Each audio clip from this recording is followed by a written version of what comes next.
They're into that portion of the testimony now on Capitol Hill. Hillary Clinton is speaking. Trey Gowdy keeps ducking because as her nose is growing, it's like dealing with a swordfish. He's worried about getting stabbed. It says former Secretary of State Hillary Clinton testifies on Benghazi attack. And she has not done any of this. What difference does it make yet? To my knowledge, she's actually she's not wearing the glasses today, and remember what she was wearing the day she said that. You ever see the movie? Well, come on, silly question. Everyone has seen the movie Wizard of Oz, unless of course you don't believe in movies or television.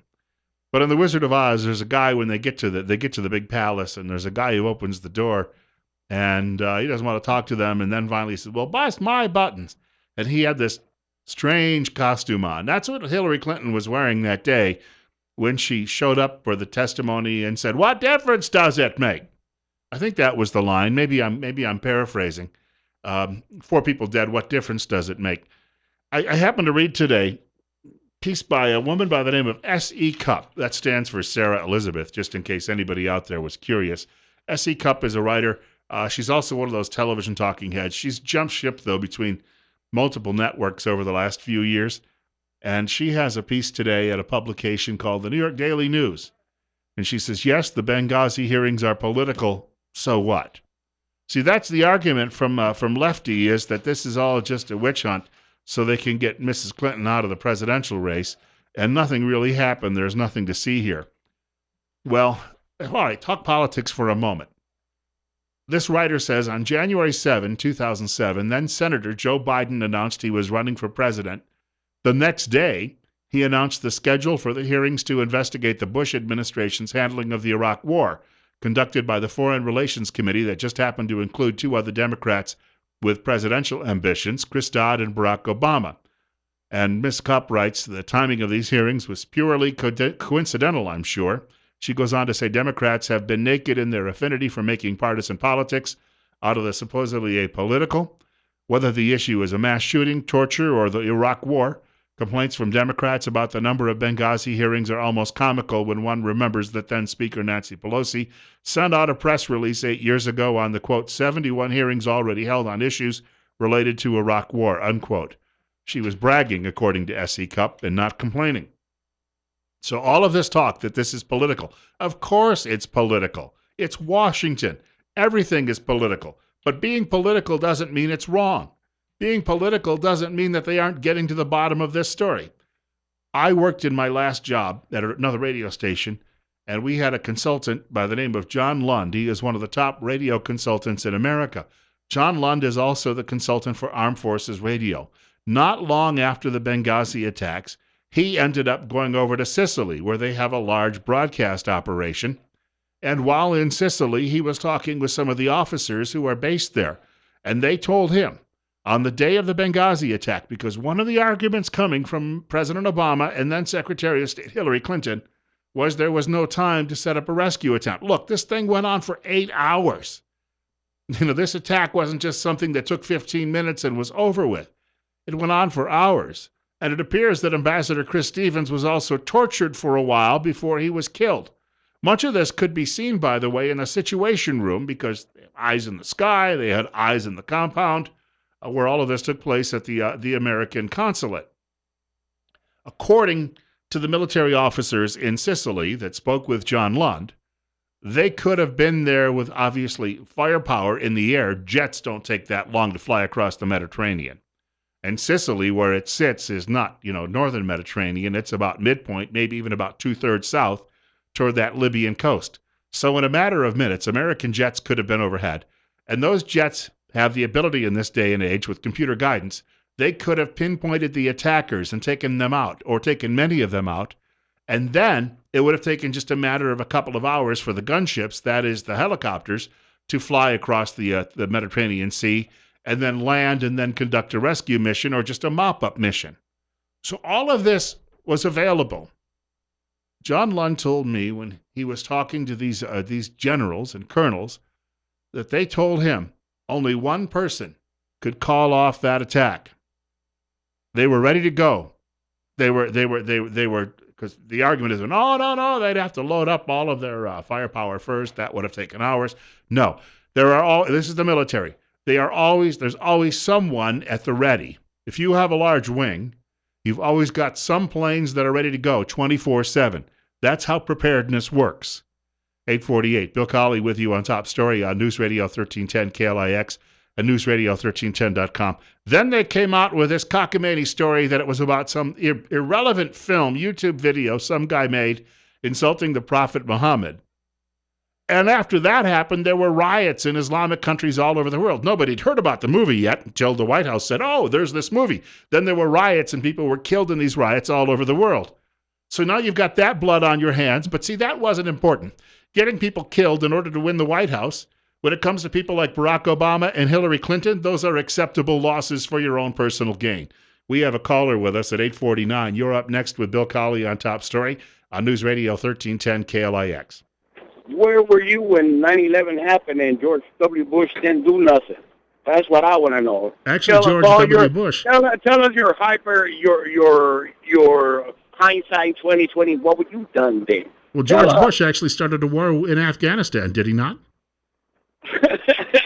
That was his response. Okay, how about Iraq? About those lies and $1 billion lost there. Saddam's gone. Saddam's gone. Do you realize if the Iranians built a nuclear bomb and Saddam was there, he was their traditional enemy, then Saddam would get a nuclear bomb, and then you would have a nuclear conflagration in the Middle East. Well, they say insanity is repeating the same things over and over again. So you think that this Benghazi thing is all a scam, then it's okay that all these people died? Look, if you've got a set of stones, pal, if you're a man, you won't keep hanging up. But if you're not, if you've got somewhat of an effeminate character, then I guess you will. Telephone number to reach our program, 736-0300. And you know what? If you're not an American, why are you even bothered to argue this with me? Why do you bother to argue it? You know, your own country's got its own problems. You know, you got to go take care of those. You know, it's a narco-terrorist state. Worry about that. And worry less about mine. 10 minutes now away from 9 o'clock. Bill Colley with you on Top Story on News Radio 1310 KLIX and newsradio1310.com. And again, 9/11 does not excuse Benghazi. And I said yesterday, the Bush administration and Condoleezza Rice especially, they blew it in August when they had warnings of an attack. I guess he's forgetting that I said that yesterday. But it does not make Benghazi right. The New York Times, let me hold it up here to the microphone. The New York Times has this story from Eric Lipton and Michael S. Schmidt. By the way, he lives in the Schmidt house. How the story of Hillary Clinton's emails has changed. Yes, the New York Times, for my friend, my Latino friend who just chimed in. From the New York Times, the Bible of American liberalism. This thing is 1, 2, 3, 4, 5 pages long, and I printed it out in 12-point type, so it's smaller type. 5 pages long explaining how from the moment Benghazi happened and then the email scandal broke as well, how Hillary Clinton's stories keep changing. And if you're doing that, then if there's smoke, there's fire. That's what we happen to be dealing with. And so, again, Bible of American Liberalism, New York Times, essentially saying that she's a liar and that she continues to lie. And that as the heat gets more intense, she just spins more lies. What does that happen to do with George W. Bush? Was he a liar? I don't know. He may have been conned by a great many people in the intelligence community. That's the best thing you can say about that. But I'll tell you what, if Saddam Hussein was still in power, what do you think the Middle East would look like right now? Once again, his tradition, he fought an 8-year war with Iran. If you're old enough to remember that, back in the 1980s, that war went on, and they were fighting it in swamps between the two countries with human wave attacks. 100,000 guys would go running through the swamps, and another 100,000 would go the other way. The carnage was incredible. It was almost like a medieval war. Probably not, too far-fetched for that part of the world, since they're still living under, that sort of mindset. But it shows you that they don't care about people. So, if they're willing to expend that many people in order to hold on to power and wealth, all right, so Iran builds a nuclear bomb. If Saddam Hussein is still sitting in Baghdad, and the traditional enemy of those people, then he is going to turn around and want one of his own. All he has to do is get his friends over in Pakistan or in South or North Korea to come and help him put one together. And then the two could lob them back and forth. It wouldn't take very long before it became a wider war all over the world and would involve a lot of other countries because there'd be a lot of drift from all of that radio activity. That drift would be going over China, India, the old Soviet Union, the republics of the old Soviet Union. Somebody somewhere would then decide to get involved as well and perhaps start lobbing them around. This notion that we're going to go back and say, well, because this happened, this was terrible, you don't know. The fact of the matter is, without Saddam Hussein, you've got a part of the world now that potentially actually is much safer. Doesn't look it because a lot of bad stuff's going on there, but imagine that tenfold. But it does not excuse Benghazi, no matter what happened there. Iraq, right or wrong, it does not excuse Benghazi and the lies that have been told and the effort the White House, along with Mrs. Clinton, made to cover it up by getting other people killed. Other people got killed following it. They don't care. They are callous human beings. Calling them human beings may even be a stretch. 8:54. We have another caller with us. You're on the air with Bill Colley on Top Story, and you're listening to News Radio 1310 KLIX and newsradio1310.com. What's on your mind? Yeah, good morning, Bill. The issue of Israel sitting on the powder keg, I guess, is, and I don't know how many fuses there are, but, you know, that analogy that if somebody's going to light an explosive right under your bottom, you know, it's going to give you motivation to do maybe extreme things. You know, when it comes down to it, when the Israelis look at the situation, God forbid, and they say, we're dead anyway, this may spark a fiercity that the Islamics are going to recognize, but it won't be one of their tribe that they're going to face. And I think that I don't know if it's on purpose or just sheer stupidity that the Western countries are sitting back and letting this happen, or maybe even encouraging it to happen. But we may see a situation where we're totally out of where we don't have any control, where the Western powers have lost their influence, and they're going to be maybe sucked in like air into a hot furnace. I don't know. What do you think? Well, and thank you for the call. I hope you can listen off air. I'll just recommend that. I think, first of all, we are on a collision course, civilizational collision course, and we have been since those hijackings started back around 1970 with the Palestinian Liberation Organization. And then along, before the end of that decade, along came the toppling of the Shah of Iran. And then came the Iran-Iraq War. And then came the Lockerbie, the bombing of the Pan Am flight over Lockerbie, Scotland. I knew some of the families of the people who were on board that plane. So that was just the first salvo. The wars in Afghanistan and even Iraq, nobody out there in their right mind, if you're a believer in Western civilization, nobody out there can believe, even the dingiest lefty could believe, that those governments and those cultures are better than ours.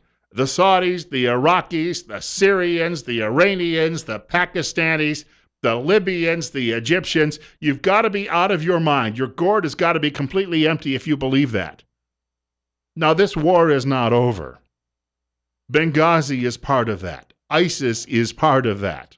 The shooting of that military recruiting center in Tennessee is part of that.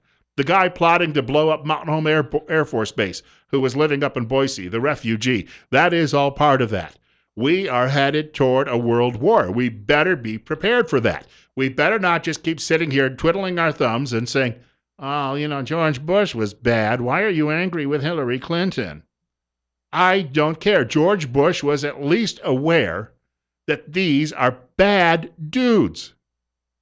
And if we don't wake up, and I'm going to tell you right now, I have a 22-year-old child. I want her to live a long and full and healthy life, and I do not want her to live it under the theocracy of a crescent moon. If it comes down to boiling 50 million of them into the atmosphere versus them doing it to us, I hope we get there first. That's all I'm going to tell you.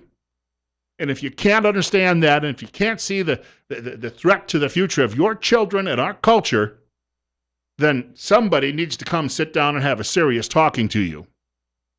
8:59, Bill Colley with you on Top Story. News Radio 1310 KLIX and newsradio1310.com. We have Rebecca Mills-Soyka running for re-election to the Twin Falls City Council. She's up in the next segment of the program following Fox News at 9 o'clock. Still holding steady when it comes to our temperature. Still holding steady at 44.